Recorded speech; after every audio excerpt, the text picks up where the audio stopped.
گھر نہیں چل سکتا عورت کے بغیر.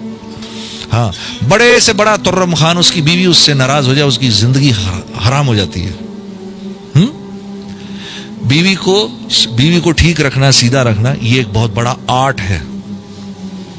ہاں بالکل, میں تو اس تبلیغی کو تبلیغی نہیں مانتا بالکل بھی, بلکہ میرا دل کھٹا ہو جاتا ہے اس ساتھی سے مل کر کے جس کی گھر والی اس سے ناراض چل رہی ہو.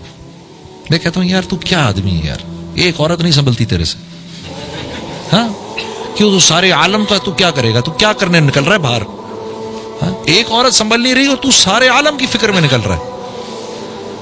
ہاں تو گھر چلتا ہے عورت کے ہونے سے, گھر چلتا ہے عورت کے ہونے سے. ہاں سب سے بڑا, میں کہتا ہوں سب سے بااخلاق, اللہ کے نبی کیا فرما رہے ہیں, سب سے بڑا بااخلاق وہ ہے کہ جس کے گھر والے اس سے خوش ہیں. سبحان اللہ. اور آپ فرما رہے ہیں تم سب میں سب سے زیادہ بااخلاق میں ہوں, کیونکہ میرے گھر والے مجھ سے تم سب سے زیادہ خوش ہیں. کم و بیش الفاظ ہیں. ہاں دیکھو تو صحیح, کسی نے پوچھا حضرت ہند بن ابی حالہ سے, یہ حضرت حسن اور حسین کے ماموں ہیں, ان سے پوچھا رسول اللہ صلی اللہ علیہ وسلم کیسے تھے, تو فرمایا ایک غم کی حالت میں بیٹھے رہتے تھے مسجد کے اندر, ایک غم کی حالت میں بیٹھے رہتے تھے مسجد میں. ہاں یہی سوال کسی نے اما عائشہ سے بھی کر لیا, کیسے تھے, فرمایا ہر وقت ہنستے رہتے تھے, مسکراتے رہتے تھے, ہم سے مذاق کرتے رہتے تھے. ہاں گھر کے کام کر دیا کرتے تھے. واہ واہ سبحان اللہ. ہم میں سے کون چاہتا ہے, ہم میں سے کوئی بھی نہیں چاہتا کہ گھر والی کے قصے ہمارے, میرے اور میری گھر والی کے قصے لوگوں کو پتا چلیں, کوئی نہیں چاہتا. لیکن میرے رب نے ہمارے نبی کی خانگی زندگی کو بھی چھپا کے نہیں رکھا, بلکہ ہم تک پہنچا دیا, 9 کے 9 گھروں کی زندگی کو پہنچا دیا ہم تک. ہاں سب سے پہلا کام کرو بھائی, سب سے پہلا کام کرو, اپنی بیوی کے چہرے پہ مسکراہٹ بکھیرو. ہاں 4 موقع ہیں جن پر اللہ رب العزت مسکراتے ہیں, 4 موقعوں پر اللہ مسکراتے ہیں. واہ. ایک اس پر جب اللہ کا بندہ آسمان کو دیکھ کر کہتا ہے اللہم اغفر لی, یا اللہ مجھے معاف کر دے, اللہ مسکرا اٹھتے ہیں. دوسرا موقع جب عرفہ میں لوگ جمع ہوتے ہیں, ہاں اور حاجی عرفہ میں گھوم رہے ہوتے ہیں, تو اللہ رب العزت اپنے بندوں کو, حاجی اپنے مہمانوں کو, اپنے ضیوف کو دیکھ کر مسکراتے ہیں. تیسری مرتبہ کب مسکراتے ہیں, جب میاں بیوی ایک دوسرے کو دیکھ کے مسکراتے ہیں, اللہ مسکرا اٹھتے ہیں. چوتھی مرتبہ جب بیوی شوہر کے چہرے پر چھینٹا مارے, اور شوہر بیوی کے چہرے پر چھینٹا مار کر اس کو تہجد کے لیے اٹھائے, بوتل نہیں اونڈیلنی, ہاں چھینٹا مارنا ہے, ہاں چھینٹا مار کے اٹھائے, اس پر اللہ مسکرا اٹھتے ہیں. 4 باتیں. سب سے قیمتی رشتہ اس معاشرے کا میاں بیوی کی زندگی. آج اس ملک میں ان امپلائمنٹ کا نعرہ کیوں نہیں لگتا, ایک وجہ ہے بس, بہت بڑی وجہ, اور وہ ہے دی انسٹیٹیوشن آف میرج. اس وجہ سے اس ملک میں ان امپلائمنٹ کا نعرہ نہیں لگتا. اس ملک میں ہر وقت روتے رہتے ہیں, رزق کی تنگی. الشیطان یعدکم الفقر, شیطان کا سب سے بڑا ہتھیار کیا ہے, تو کھائے گا کہاں سے, سب سے بڑا ہتھیار یعدکم الفقر.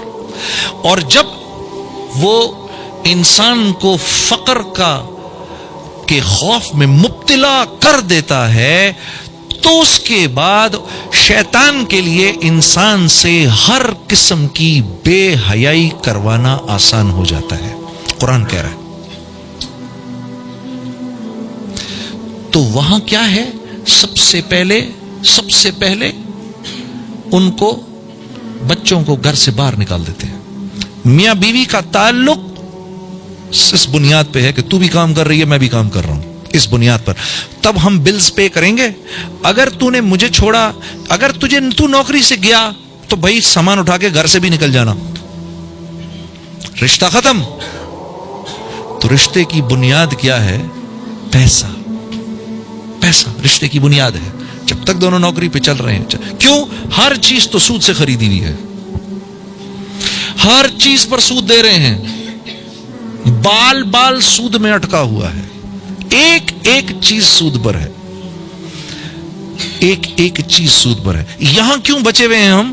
یہاں اس لیے بچے ہوئے ہیں کہ میاں بیوی ساتھ ہیں,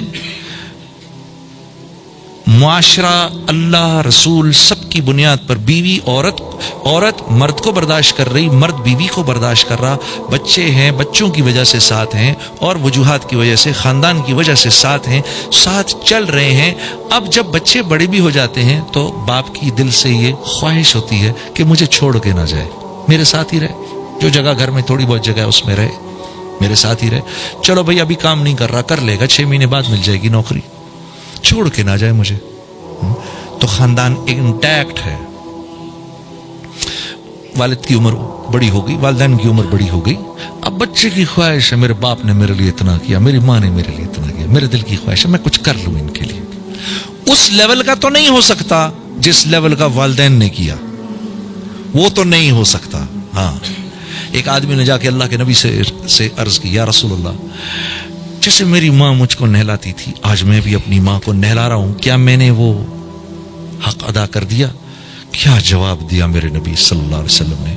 آپ نے فرمایا, ہائے ہائے, جب وہ تجھ کو نہلاتی تھی نا تو تیری زندگی کی دعائیں کرتی تھی, آج تو اس کو نہلا رہا ہے تو اس کے مرنے کی تمنا کر رہا ہے, تو نے کہاں سے اس کی برابری کر دی؟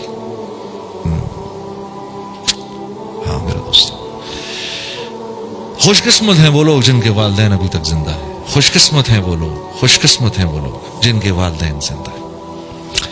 باپ کے اور بیٹے کے بیچ میں رشتہ انتہائی نازک رشتہ ہوتا ہے. اسی لیے جس بیٹے نے اپنے باپ کو راضی رکھا, ہاں, تو جو دعا باپ کے دل سے نکلتی ہے, زبان سے نہیں, باپ تو دیتا ہی رہتا ہے زبان سے دعا, ہاں, جو باپ کی جو دعا اس کے دل سے نکلتی ہے, اس کے اور اللہ کے بیچ میں ایک بھی حجاب نہیں ہوتا.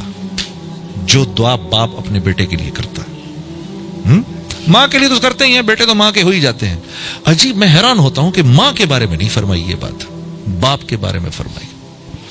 ہاں, ارے یار ڈیڈی آپ کو کیا پتا, بابا آپ کو کیا پتا, ارے ڈیڈی وہ دن گئے, اف یار اس باپ کو دیکھو تو صحیح, ذرا ایک مرتبہ دیکھتے رہو, اس کو دیکھتے رہو, یہ نہ ہوتا تو بھی نہ ہوتا. ہاں, آج اس کو کہہ رہے ہو, آج اس کو کہہ رہے ہو یہ بات, عجیب. ہاں, اللہ اس بول سے حفاظت فرمائے. ہاں میرے دوستو, کوئی بول ایسا باپ کو نہ بولنا, کوئی بول ایسا ماں کو نہ بولنا. ماں تو چلو پھر دوستی ہو جاتی ہے, ہاں, باپ کے سامنے نہیں بولنا.